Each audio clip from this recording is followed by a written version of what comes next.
यालाच पुढं धरून अजून एक क्वेश्चन विचारावं असं वाटतं की जेव्हा तुम्ही मी स्वतः बघितलंय, अनुभवलंय की जेव्हा तुम्ही फ्रेमिंग साठी एखादं चित्र येतं आणि when it comes to authenticity, कारण का शेवटी कलाकारानंतर त्याचीच जी आयडेंटिटी आहे ती चित्रावरनं ठेवते. आणि आजच्या डिजिटल काळात डुप्लिकेशन जो प्रकार आहे, तर एकतर हा क्वेश्चन नवोदित कलाकारांसाठी आहे की एखादा ऑथेंटिकेशन सर्टिफिकेट हा जो प्रकार तुम्ही सजेस्ट करता, तर त्याच्याबद्दल थोडं सांगू शकाल? काम करत असताना ही गोष्ट जाणवली की आर्टिस्ट काय म्हणतो की मला पैसे मिळत नाही. हां, मग पैसे का मिळत नाही किंवा तो पैसे मिळत नाही, माझं म्हणणं आधी हे की तो मागत नाही म्हणून मिळत नाही पहिला. दुसरा त्याचं डॉक्युमेंटेशन वीक आहे. त्यांनी काढलेलं चित्र हे त्याचंच आहे हे कशावर? पहिला प्रश्न. परत ते सेम जसं मी सांगितलं की आपल्याकडे हे कॉलेजच्या सिलेबसमध्ये शिकवलं गेलं पाहिजे की बाबा तुझ्या पेंटिंग हे तुझं आहे. कारण परत तू सेम ते तसं काढू शकत नाही. ते युनिक काय आहे? कारण तू जरी ठरवलं तरी तू तसं सेम चित्र दुसरं काढू शकत नाही. 2 लाईन जसे तुम्ही आयडेंटिकल काढू शकत नाही, तसं तुम्ही हे काढू शकत नाही. त्यामुळे मग त्याचं इम्पॉर्टन्स तेवढं महत्त्वाचं आहे. मग त्याच्यासाठी त्याचं डॉक्युमेंटेशन होणं गरजेचं आहे. जेव्हा तुम्ही कस्टमरला देता, जेव्हा तुम्ही विकता, ते ऑथेंटिक आहे, ते तुम्ही काढलेले आहे. मग त्याच्यावर तुमचं नाव, तुम्ही कधी केलेले, पेंटिंगचं नाव, पेंटिंगची साईज, कुठल्या पेपरवर केलेले आहे, तुमचा ईमेल आयडी, या सगळ्या गोष्टी पाहिजेल आहेत. तुम्ही जर डॉक्युमेंटेशन केलं तर त्याचा अजून एक ॲडव्हान्टेज हा आहे की 10 वर्षानंतर, 20 वर्षानंतर जेव्हा केव्हा तुम्हाला आर्टिस्टला खूप ऑनेस्टली त्याला त्याचा प्रवास माहीत नसतो, उद्या काय होणार आहे. कोणालाच माहीत नसतं उद्या काय होणार आहे. पण जसा तो इव्हॉल्व होतो, तर त्याचे इव्हॉल्युशन जे आहे ते ॲक्चुअली त्याच्या त्या पेंटिंगपासून असतं. जर त्याचं डॉक्युमेंटेशन व्यवस्थित असेल तर सगळ्यात जास्त किंमत त्या जुन्या पेंटिंगला येते. त्यामुळे मुलं जेव्हा कॉलेजमध्ये शिकतात त्यांनी पहिला काढलेला स्केच गोळा करतात मला सुचलं नाही, असे गोळा केलेले सगळ्यांनी माझ्याकडे आणून द्यावे. मी ऑब्झर्वेशन खूपशा आर्टिस्टना मी असं बघितलेलं ज्यांनी तो गोळा सुद्धा सांभाळलेला आहे आणि आज त्याची सगळ्यात जास्त व्हॅल्यू आहे. त्याचं कारण आहे त्या लाईनचा जन्म त्या तिथून झालेला आहे. अगदी बरोबर. हां, त्यामुळे जेव्हा तुम्ही एखादं रफ स्केच सुद्धा करता तेव्हा त्याच्यावर तारीख लिहा. म्हणजे फ्रेमिंग आमच्याकडे जेव्हा येतं तेव्हा चित्रावरती सही नसेल आणि मागे त्यांचं नाव आणि ईमेल आयडी, कॉन्टॅक्ट नंबर काही लिहिलेला नसेल तर आम्ही ते आधी इथे लिहून घेतो, सही करायला लावतो. नाहीतर आम्ही फ्रेमिंग नाही करत. जे एखाद्या म्हणतात की आम्हाला नाही करायचंय, आम्ही त्यांना सांगतो, म्हणजे टचवूड आम्ही ह्याला आलोय की हे आमचे टर्म्स अँड कंडिशन्स आहे, आम्ही असं असेल तरच फ्रेमिंग करतो, नाहीतर नाही करणार. मग त्यांना एक्सप्लेन करतो. बरं, आम्ही ह्याची सुद्धा काळजी घेतो. अभ्यास करताना गोष्ट लक्षात आली की लिमिटेड एडिशनचे काय पेन्सिलनी साईन असतात. बरोबर आहे, का असतात?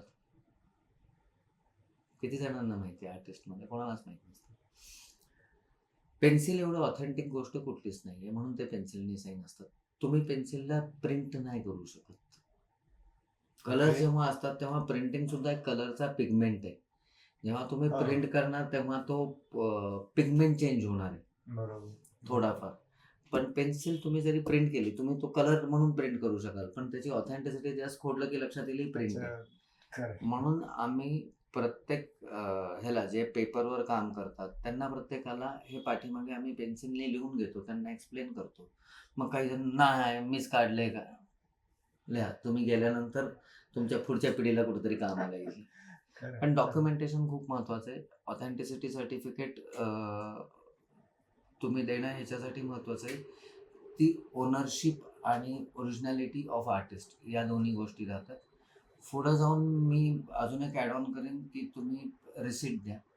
रिसिट आणि ऑथेंटिसिटी सर्टिफिकेट आणि त्याचा एक सिरियल नंबर काहीतरी तयार करा, ज्याचा रेकॉर्ड तुमच्याकडे राहणार आहे. कारण ह्याच्या पुढं AI आल्यामुळे जे जे हाताने काम करणार आहे त्या सगळ्यांच्या किमती वाढत जाणार आहेत. मग सांगितल्याप्रमाणे साधा रेशो डिमांड अँड सप्लाय. त्या हिशोबाने दुसरं माझं पुढे जाऊन असं म्हणणं आहे की तुम्ही त्याचं एक टेक्निकल डॉक्युमेंट करा. आता मी बऱ्याचशा रिस्टोरर बरोबर काम करतो, माझी मुलगी सुद्धा त्याच्यामध्ये आहे. तिच्याबरोबर काम करताना डिस्कशन करताना गोष्ट जाणवली तेव्हाचा कलर पिगमेंट काय होता हे कसे काय इन्फॉर्मेशन घेणार. आजपर्यंत असं डॉक्युमेंटेशन कुठला आर्टिस्ट करत नाही, पण माझं सगळ्या त्या आर्टिस्टला म्हणणं आहे की तुम्ही टेक्निकल डॉक्युमेंटेशन सुद्धा करा, की तुम्ही कुठल्या कंपनीचे कलर वापरले होते, तर त्याचा Okay. पिगमेंट कळत. डिटेलिंग मध्ये जायचं, त्याचा बॅच नंबर लिहा, वा. त्याची लाईफ किती आहे ते लिहा, तुम्ही पेपर कुठला वापरताय ते तुम्हाला त्याच्यामध्ये लिहा. तुम्हाला त्याची टेक्निकल इन्फॉर्मेशन आहे प्रत्येक कंपनीच्या वेबसाईटवर असते. वेबसाईटवर जर इन्फॉर्मेशन नसेल त्या कंपनीच्या ह्यांना मेल करून विचारा. मेलवर याच्यासाठी विचारा कारण त्याचं तुम्हाला ऑथेंटिक डॉक्युमेंटेशन राहणार आहे.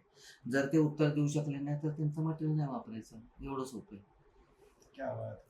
तुम्ही जे मटेरियल वापरणार आहे त्याच्यावर तुमचं पेंटिंगचं आयुष्य आहे. जेवढे वर्ष जास्त तुमचं पेंटिंग असणार आहे तेवढी वर्ष तुम्ही जास्त टिकणार आहे. दुसरं जे आम्ही दोघं कायम सांगतो की आमची प्रत्येक फ्रेम आम्ही जी करतो that is a visiting card. हो. ती फ्रेम बघून येणार आहे. तसंच प्रत्येक पेंटिंग हे त्या आर्टिस्टचं व्हिजिटिंग कार्ड आहे. तो काय पद्धतीने प्रेझेंट करतोय, तो काय पद्धतीने काढतोय, म्हणजे सगळ्यात महत्वाचं तो मटेरियल कसे निवडतोय ज्याच्यामुळे त्याचं आयुष्य वाढणार. त्याच्यानंतर योग्य पद्धतीने फ्रेमिंग हा दुसरा, म्हणजे योग्य पद्धतीने फ्रेमिंग एक मध्ये मी 2 क्रायटेरिया ठेवीन. एक मटेरियल आणि दुसरं त्याच्या पाठीमागचा विचार. Okay. या दोन्ही गोष्टीचं जर सांगड असेल आणि जर ते योग्य घरात गेलं असेल तर ते बघून दुसरा मागणारे कुठं गेले. अगदीच. आमचे 90% कस्टमर आम्हाला जे येतात बाहेर वर्ड ऑफ माउथनी रेफरन्सनीच येतात. हा तसं प्रत्येक आर्टिस्टला तसा रेफरन्स मिळणार. तुम्ही योग्य पद्धतीने फ्रेमिंग केलं, डॉक्युमेंटेशन केलं, म्हणजे जर आता जसं सांगितलं मी, मला टेक्निकल डॉक्युमेंटेशन आजपर्यंत नेटवर सुद्धा कुठं सापडलं नाही. हा चर्चा केल्यानंतर आम्ही जेव्हा त्याच्यावर विचार केला की याला सोल्युशन काय, सोल्युशन काय, तर मग हे आर्टिस्टने यायला सुरुवात करणे हा एकमेव सोल्युशन, त्याला दुसरं सोल्युशन काय नाही. कोणीच करू नाही शकत.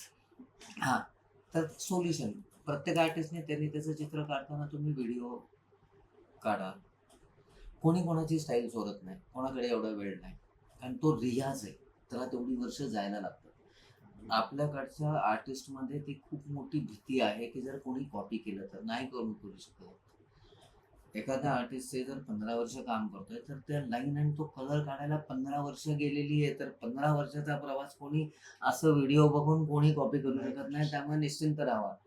तुम्ही तुमच्या इमेजेस, माझं सगळ्यांना म्हणजे तुम्ही तुमच्या इमेजेस बिंदास्त यूज करा. जेवढं तुमचं एक्सपोजर जास्त असणार तेवढं तुमचं डिमांड जास्त येणार.